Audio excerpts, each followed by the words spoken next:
आज असार 15 गते धान दिवस भनिन्छ।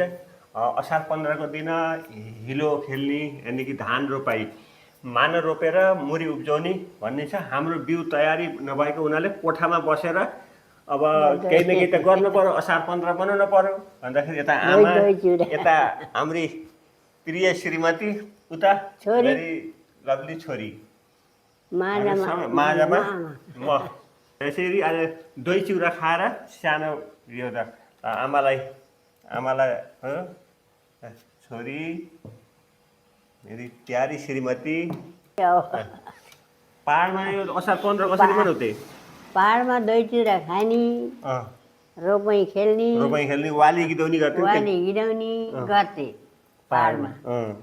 यहाँ त अब त अहिले असारको 15 भनेको त एकदमै सास नफेरेर काम ह।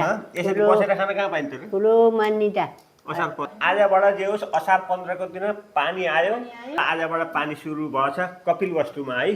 कपिलवस्तु जिल्लामा असार 15 मा बल्ल अलिअलि पानी ठुलो आएको छैन, सिमसिम झरी लागेको छ। दही चिउरा खाने मात्रै हो कि काम पनि गर्ने हो? के काम गर्ने हो त? पकाउने र खाने।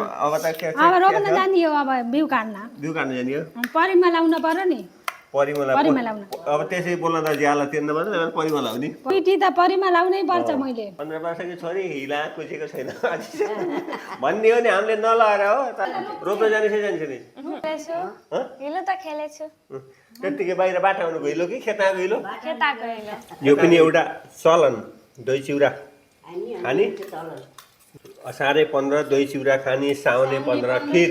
सबैजनालाई धेरै धेरै सम्झना, सबैजनालाई धेरै धेरै सम्झना, मिठो माया।